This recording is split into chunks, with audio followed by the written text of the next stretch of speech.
Welcome back to A Celtic State of Mind. I'm Paul John Dykes, and on this Easter Sunday, I'm joined by Kevin McCluskey. We are here, of course, to talk about Livingston 0, Celtic 3. Kev, half-time, we said we've been here before. Don't panic. We'll get a goal in the first 10 minutes of the second half and everything will be fine. And that's exactly what happened, isn't it? Exactly. It's almost as if we'd seen the script for this game.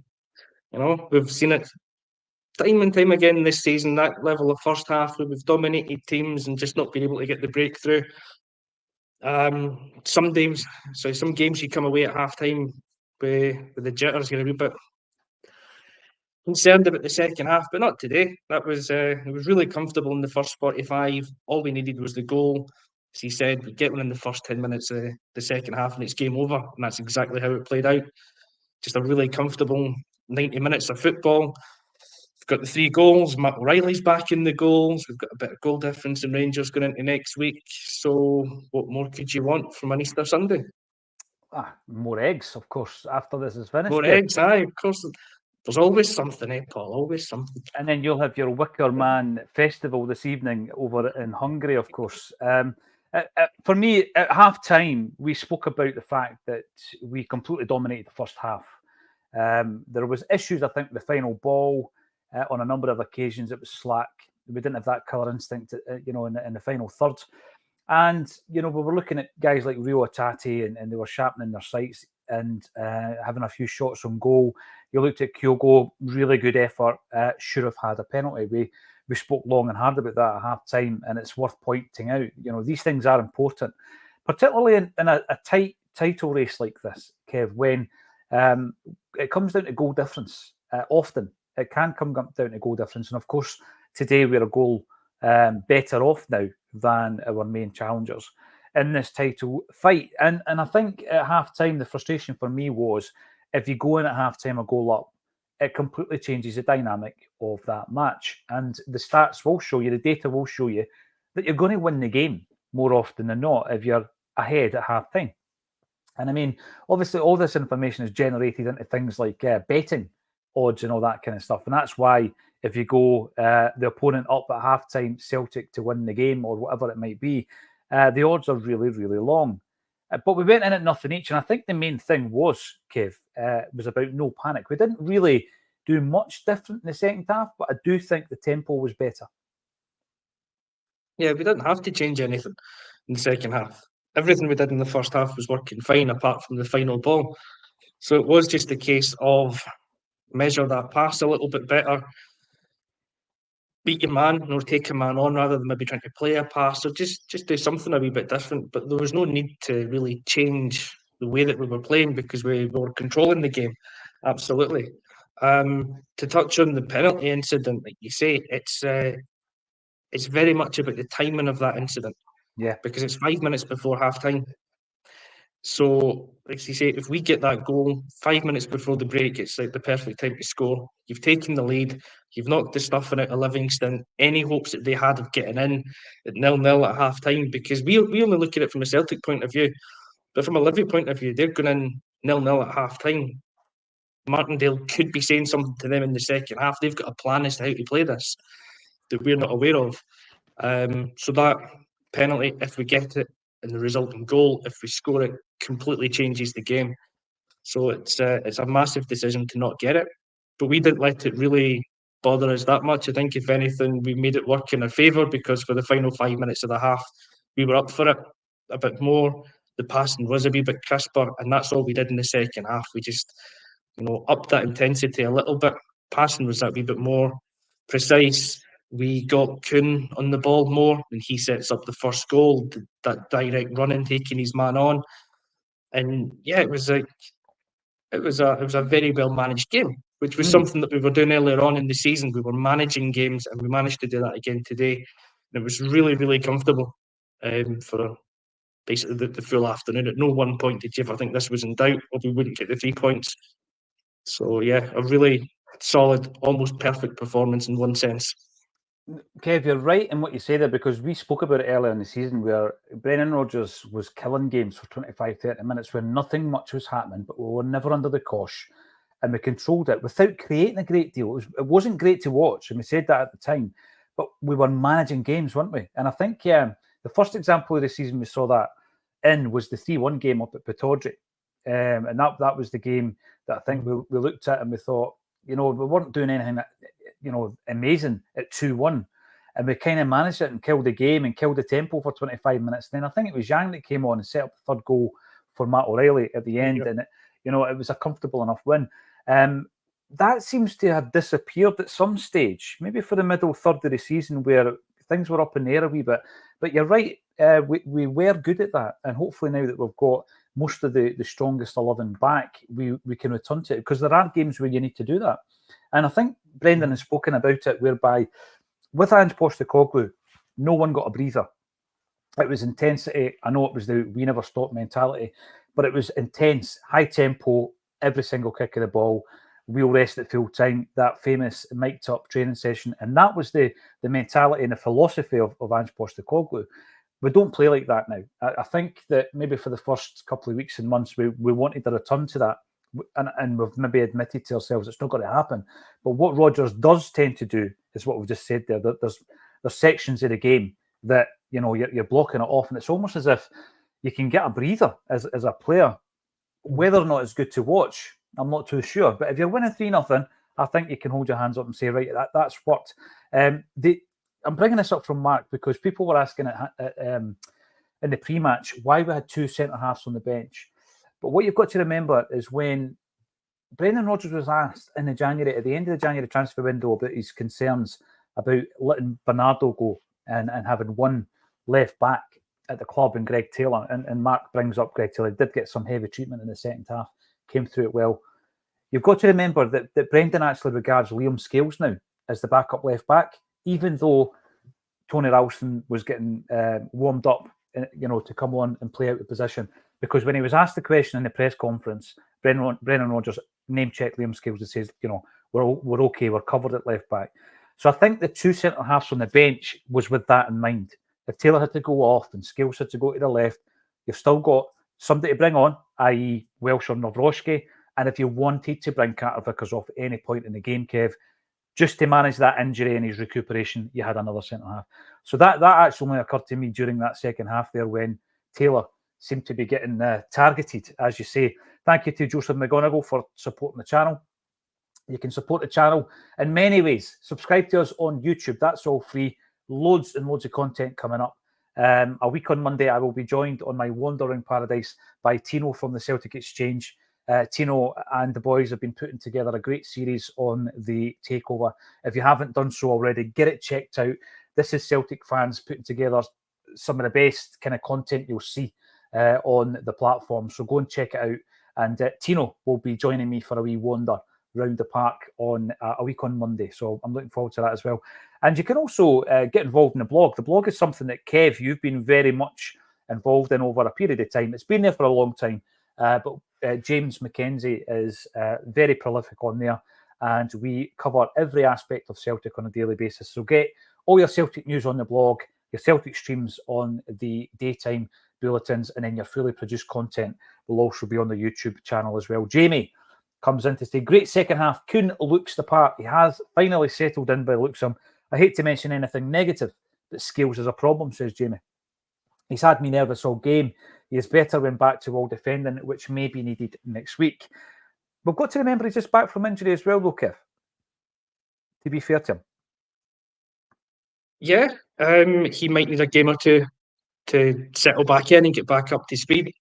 He's an interesting one, is Scales. And to go back to a point that you were making at the top of the show about Joe Hart as a candidate for Player of the Year, in any discussion, Liam Scales has got to be in there.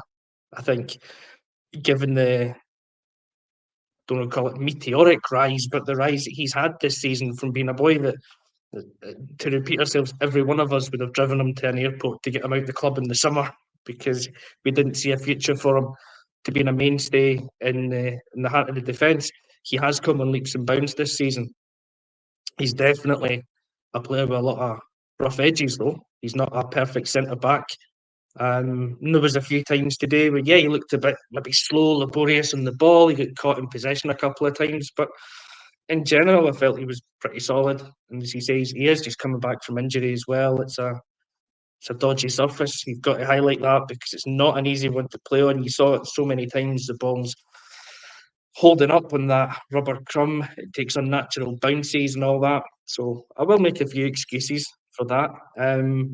But, over the course of the season, I think Scales has done well enough to earn our trust. And I'm sorry, I forgot who the commenter was that put that one up, but he is spot on. I think at times Scales is better as a backs to the wall type defender, and just maybe that's what we'll need next week.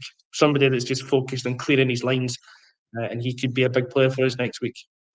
Yeah, I think you make a good point about Scales, because it's easy to forget the entirety of the season when talking about performance, Kev. And the problematic area that we've had, and there's been issues obviously on the wings, but the main issue we've had has been at the centre half. When you look at the injuries, we've had injuries constantly. We lose a player who was a very important part of a partnership with Carter Vickers over the last couple of years in Starfelt.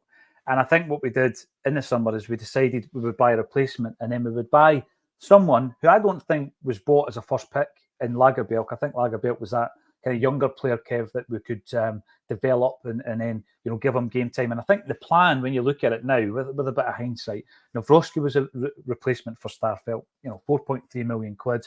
He was a guy you would expect to go right into the team alongside Carter Vickers, with Lagerbielke being the kind of backup. But as the season's progressed, a lot of this is down to injury, of course. Lagerbielke, whenever you mentioned it, dropped out of the bench today. He was a guy who had made his way back onto the bench, and he will probably leave in some way, shape or form in the summer. But the two guys who were already at the club in Scales and Welsh, because let's not forget Welsh as well. He played 6 games of football last season.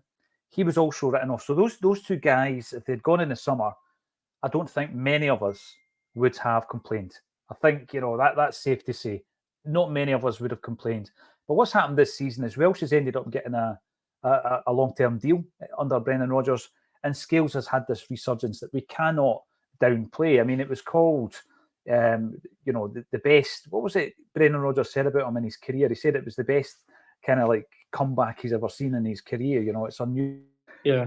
Now, I'm not trying to be sentimental about this, right? There comes a point, and I think Ralston's a great example. There comes a point where you realise, right, Tony Ralston's not your first choice right back. And he's a great backup, but he's not your first choice right back. And I think we started to understand that when Juranovic came to the club, and there was that increase in standard and quality, Kev. And then, of course, he was replaced in turn by Alistair Johnson. I think Scales is the same type of player. But I'm going to throw the question back out. Next week at Ibrox, who plays alongside Carter Vickers? Because I think it's a huge risk to throw in Nawrocki, a player who I think he's got lots of great attributes. He's never really got going. He's never came into the side and played a dozen games on the bounce, all down to fitness, of course. I don't think you put in Welsh, although Welsh is kind of quietly confident alongside Carter Vickers. I don't think you throw a player in after playing Scales today, and Lagerbielke is completely out the picture. I think he's just one place ahead of Kobayashi. So Scales has to play next week. Who else do you play, Kev?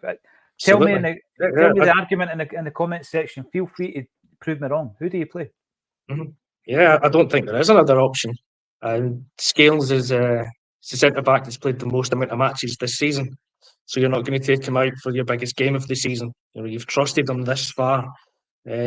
He's left-footed. He brings that stability, balance to the back line as well. I think he does have a decent partnership with Carter Vickers. Kev, did I call Bernardo again? You did. I wasn't going to pick up on that one because it's Easter, but you did. You called him Bernardo. Sorry, Paulo. Aye.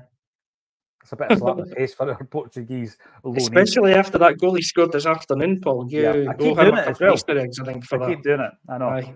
Absolutely. Sorry to interrupt you, Kev. On you go. No, you're absolutely fine. Where were we? Yeah, I just don't think you can play anyone else other than Scales in that game. He's done it already at Ibrox this season with Lagerbielke. He put in a solid performance there. He's got that experience that he can go there as a winner. Alongside Carter Vickers, you would have so much confidence in any pairing really, because Carter Vickers is part of it. And you don't mess with a centre back pairing going to a venue like Ibrox unless you absolutely have to, and we don't need to for this one. We've got a centre back pairing that works. So yeah, it has to be Scales and CCV for me next week. Yeah, and bear in mind as well, the 2 games we've already played against Rangers this season have not featured Cameron Carter-Vickers. This is something of a novelty, this campaign, Yes. that he'll be playing. In the first game, of course, having gone out for an emergency loanee in Nat Phillips, we couldn't play him. So it was Lagerbielke and Scales, and they both played a big part in that game, Kev. I think Scales got the man of the match that day. And then I think he did. Yeah, at Celtic Park, we started, you'll remember, with Scales and Welsh, but Welsh get injured. I think Nawrocki came on and played pretty well as well. So That's right. Carter-Vickers is the centre half. Carter-Vickers and Kobayashi have not played against Rangers this season. And as long as Carter-Vickers does next week, I'll be happy. I'll be a happy man. Looking at some of the comments, we'll go through the goals as well. John Sweeney, let's bring you in. It's another game. We give a better 45 minutes, either first half or second half, and that won't do next week. We really need to give a 90-minute performance next week. And I take that from John, because I think if you look at that last game at Celtic Park, the 2-1 game, Kev, the way it was reported on after the game was almost as if, Rangers battered us and all this kind of stuff. We were lucky to get away with a 2-1. I think there was a 20-minute period after we scored the second goal, Kev, where Rangers came back in it, which you would expect from your main title challengers when you've gone a couple of goals ahead. They scored the goal from a free kick, and then they had a bit of a resurgence in the game. But that was it for me. So I think that the closest maybe to a 90-minute performance has been probably that game. There was maybe a 20-minute spell when Rangers really came into it. But I wouldn't say in that particular match we were just a 45-minute team. But John's right. We really need to be on this. We can't start the first half slowly because you'll be punished. We can't be in a situation where we have been in the past at Ibrox in recent times where they get an early goal, because straight away you're then trying to find your rhythm, Kev. And that's a worry for me, because this season I think we've failed to find a rhythm. If we can't get started, we don't get started, and that's a bit of concern for me. So yeah, I totally take John's point in that we've got to have a 90-minute performance against Rangers next week. And when it comes down to the big decisions on who plays, we're going to have a look at that. We've spoken about the centre halves. I think the rest of the defence picks itself, of course, if Taylor is fit, and I hope he is. Joe Fulham, we can win this league. Yes, we can, Joe. I think another 7 games like that, we will win the league, right? Another 7 outcomes like that, and we're going to win it. But the big discussion here is around the midfield now, I think, because in terms of the wingers, they've been causing us a bit of problems all season. One of the reasons, I think, for Kyogo's loss of form during this campaign has been the service. We've had Palmer on and off form. We've had Maeda being Maeda. He's on and off form in the same game at times. Yang's had flashes. Kuhn is now the guy with the right winger's jersey. But I think from today's performance, those 2 wings pick themselves as well, Kev. I'd be surprised if either of the 2 don't start at Ibrox. Yeah, absolutely. So to go on John's comment there as well, I think he's dead on. We do need to have a 90-minute performance, or as close to a full 90-minute performance at the highest level next weekend, because you always do in these games. But so far this season, the 2 games that we've played against them, I think we've managed it pretty much.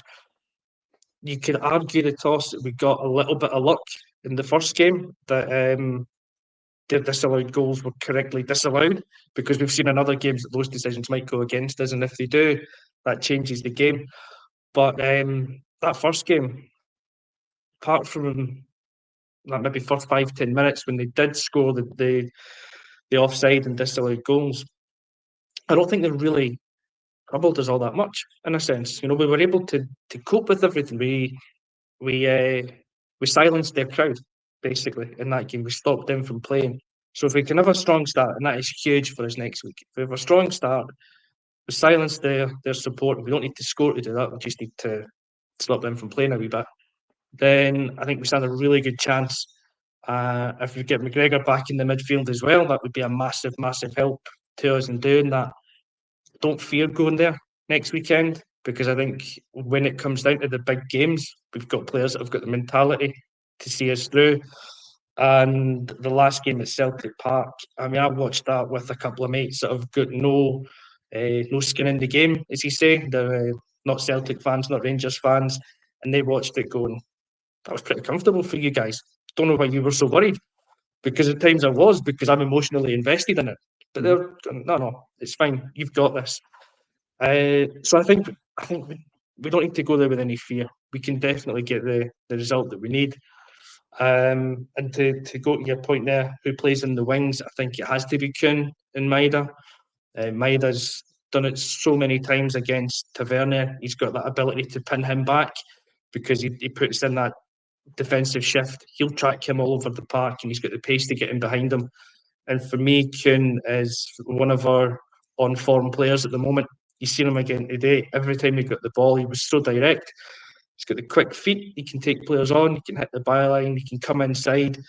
And I think it'll be, is it Yilmaz, the left back for Rangers? I don't think he'll have come up against very many players in Scottish football anyway, in the domestic game, that have got that ability, that they can both hit the byline and come inside with equal threat level.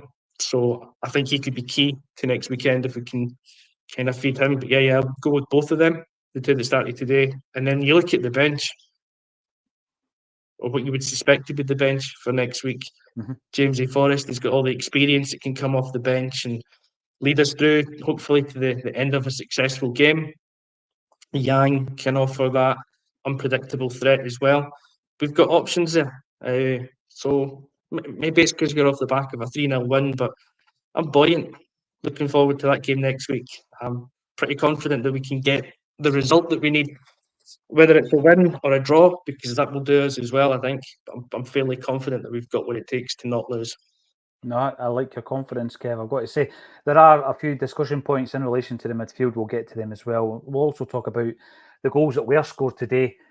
David Cooper, Iwata and McGregor, double pivot next week, and it's in the bag. So there's one way of approaching that game. The other that I'm seeing in here is that, here we go, McGregor, Iwata and Rio next week with O'Reilly to come on. Let's go to O'Reilly then, because O'Reilly gets a goal. We spoke about him during the previous streams here. So O'Reilly gets his goal today. Probably the shot the goalie should have saved, and it goes in. Such are the way with these things. 23 years of age. That's his 20th goal for Celtic. We spoke about that before the game. He was the youngest starter in the hoops today. Matt O'Reilly, people are going on about his form. I think it's down to fatigue. I think he's a player that could have been doing with a rest, but we've not been able to rest him simply because of the injuries elsewhere. I don't think we go into Ibrox and don't play O'Reilly. I think what Brendan Rodgers has shown this season is if Matt O'Reilly's fit, he plays. You know, and rightly or wrongly, if he's fit, he plays. And I think that he can affect the game in such a way, Kev, that you don't put him on the bench. I mean, if we get that starting 11, and I'm guessing that McGregor is fit for the game, then I would say that you start Hatate, O'Reilly, and McGregor. Now, I'm a massive fan of Iwata, and I think today was your typical Iwata performance. We said look out for the amount of times he breaks down play. How often did he do it? Unbelievable. And then Bernardo comes in, throws his hat into the ring by reminding us that he can still affect the game positively, scores the goal, cracking goal of the game. So the midfield all of a sudden becomes a good headache, a good dilemma for Rodgers to have. But then you then start looking at the opponent, don't you? And you don't just say, right, who's my best three? You look at the opponent, which three are going to suit this game? Double pivot, yes or no?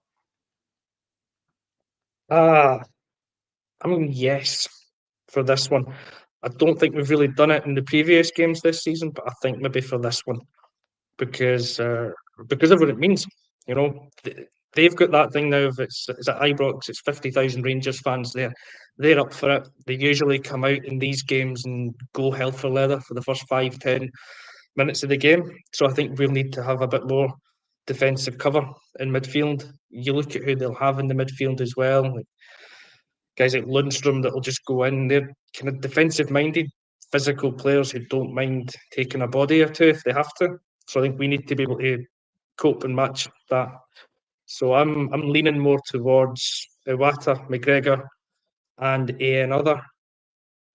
I would say I'd say O'Reilly, because I think Hatate's more of that impact ability to come off the bench and maybe change a game. I don't think that's O'Reilly's strength. I think he needs to start. But to be fair, we do now have that wonderful headache of having maybe 5 centre midfielders to choose from going into this game. Each of them has more positives and negatives regarding why they should be in the team. So it's a great headache for Brendan to have. And like I say, I've said maybe go the double pivot. Today I said don't play Carter, Vickers, Hatate, or McGregor. So I got that wrong. So maybe I'll get this one wrong again as well, and Brendan will get it right and go a bit more adventurous. You just never know. Yeah, it's an interesting situation for him to be in because he's not just looking at who's on form, he's looking at who's best suited to this challenge that we face next week. And, when you've got Iwata, Bernardo, Hatate, O'Reilly, and McGregor all looking for 3 jerseys, that's a brilliant situation for us to be in at this stage of the season. Bernardo, not Bernabe. Bernardo came on today and he scores another goal, Kev. He has. I mean, there's no doubt he's been up and down this season, isn't he? I remember when he was being selected for the Champions League games. He was something of a specialist. Brendan Rodgers brought him in for these big games. And again, looking at the way that he plays these games, whereby he very, very rarely loses the ball, but he very rarely impacts offensively on the game. And what I mean by that is the passing goes sideways, it goes backwards a lot of the time. But then there was that period of maybe 4 or 5 games, which took in the Rangers game where he scores the winner. And no matter what happens from here on in, because there's always that big debate about do we spend £6 million on him, he will be remembered forever because he's the guy that scored that goal that turned out to be the winning goal against Rangers. So it doesn't matter in 25 years' time when you're sitting in Hungary watching a Celtic game with a VR headset on, thinking that you're at Celtic Park. Bernardo is still that guy that scored that goal. So whatever happens, that's another debate whether or not we buy him. But how do you think he played today? And does he throw his hat in the ring, or is he the guy that is more likely to be on the bench than any of the other 5? I think he's the one most likely to be on the bench out of the other 5. But he is, I'm not like to say a confusing player.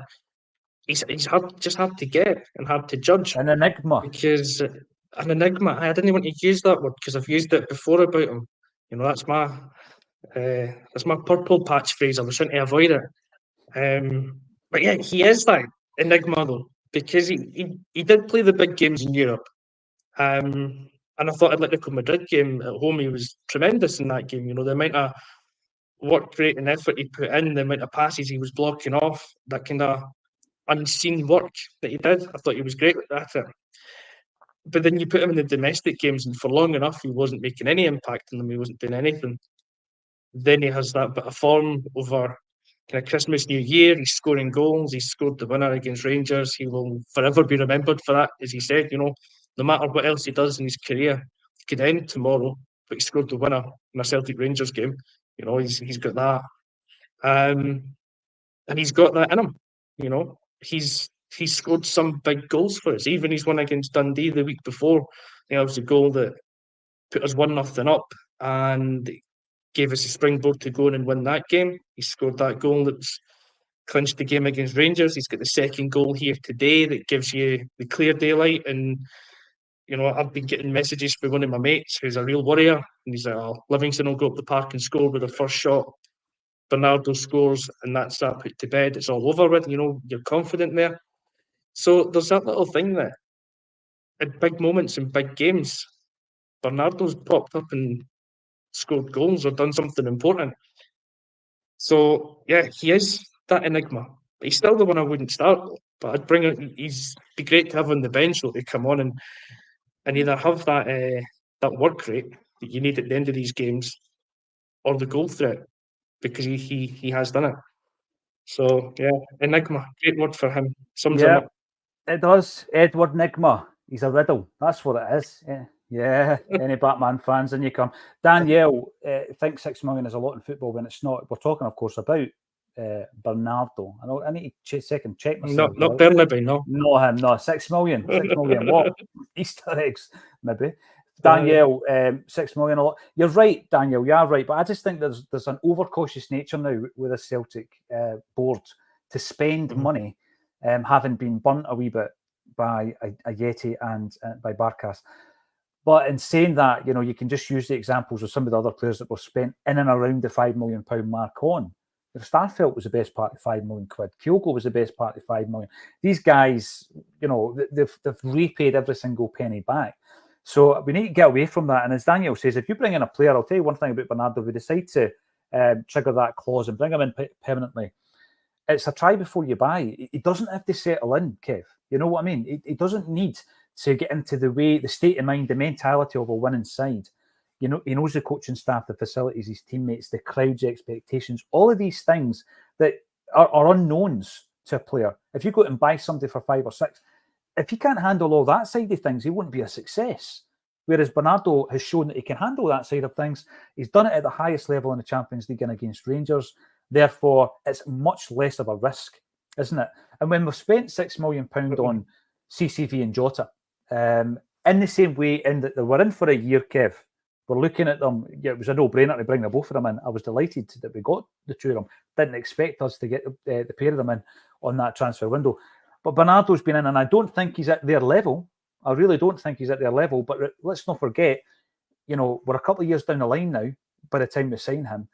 £6 million, as Daniel says, when you've got mountains of cash in the vault, isn't a great payment. And when you also look ahead to what might happen in terms of outgoings, don't want to look too much into that at the moment.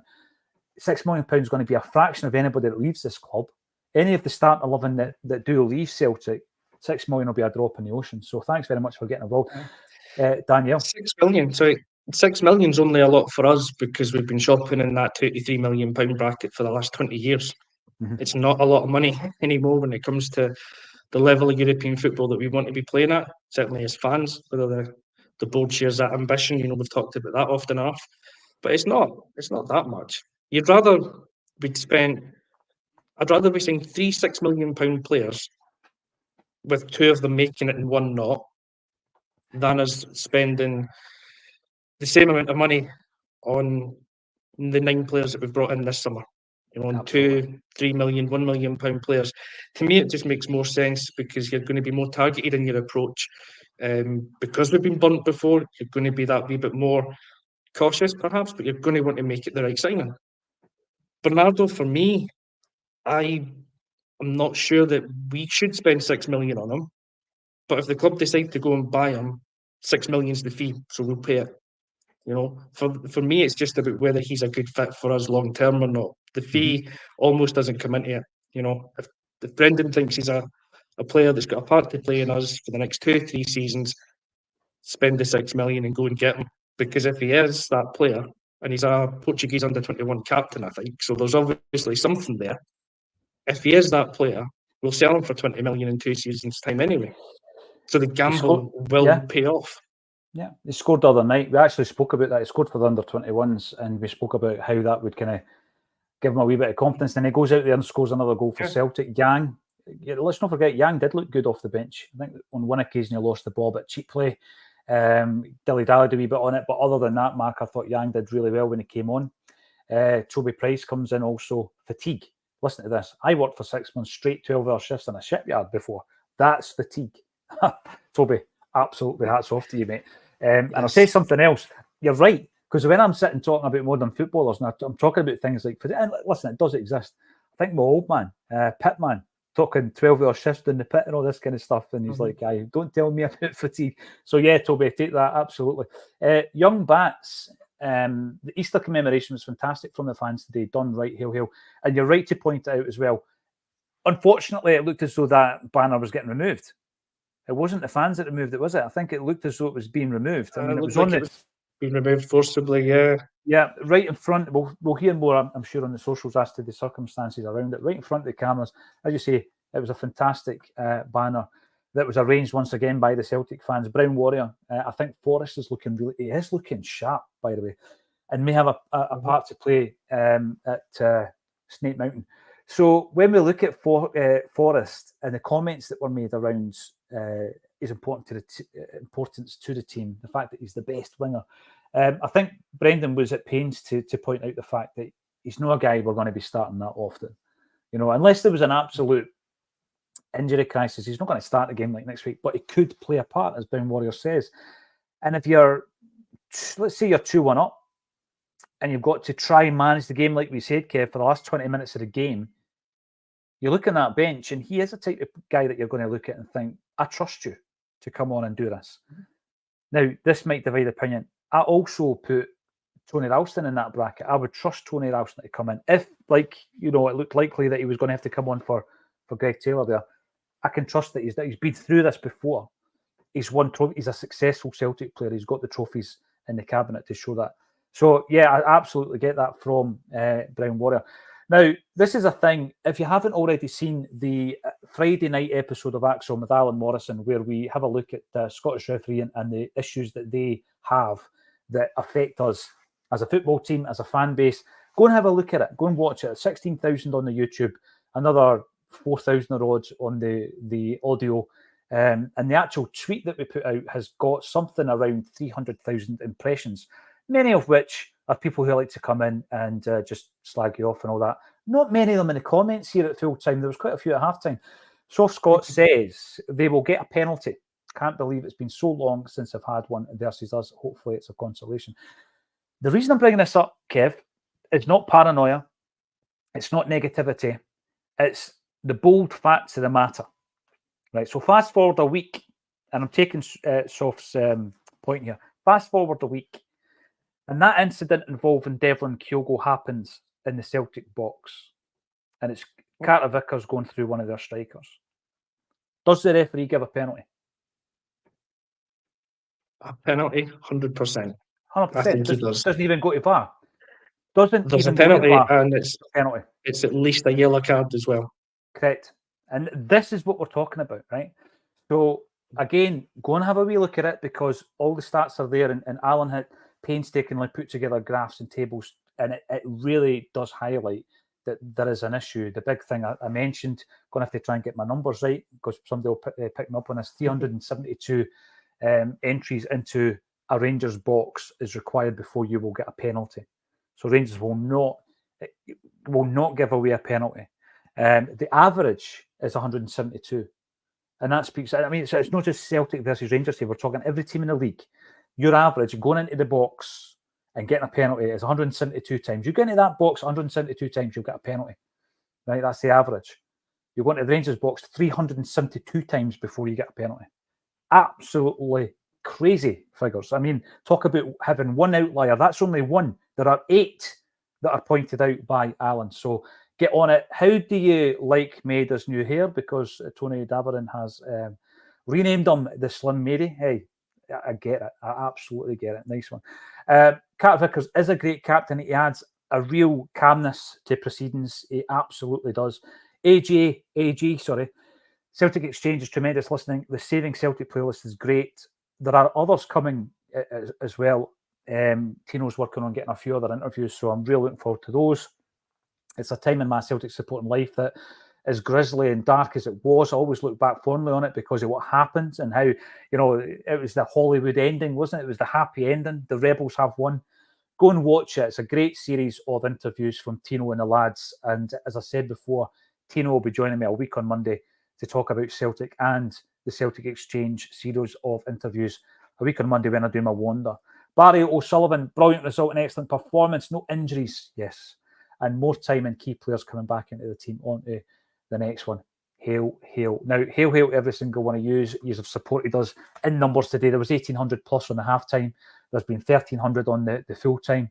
Kevin McCluskey, as always on a match day, you've been absolutely tremendous. I'll let you go away to your Wicker Man Festival in Budapest after this game. I don't know yet if you're going to be joining me next Sunday, but hopefully many of those tuning in will be able to. Thank you all for your support. We're going to be with Paddy. There's 20 tickets still available. Gracie's Paddy McCourt is getting filmed for a documentary. It's going to be a cracking night. And the link for those tickets is underneath this video. Come along and say hello to Paddy McCourt and Acsom contributors and have a brilliant night in Gracie's, because I'm looking forward to that on Thursday as well. All that's left for me to say, Kevin McCluskey, thanks for joining me on A Celtic State of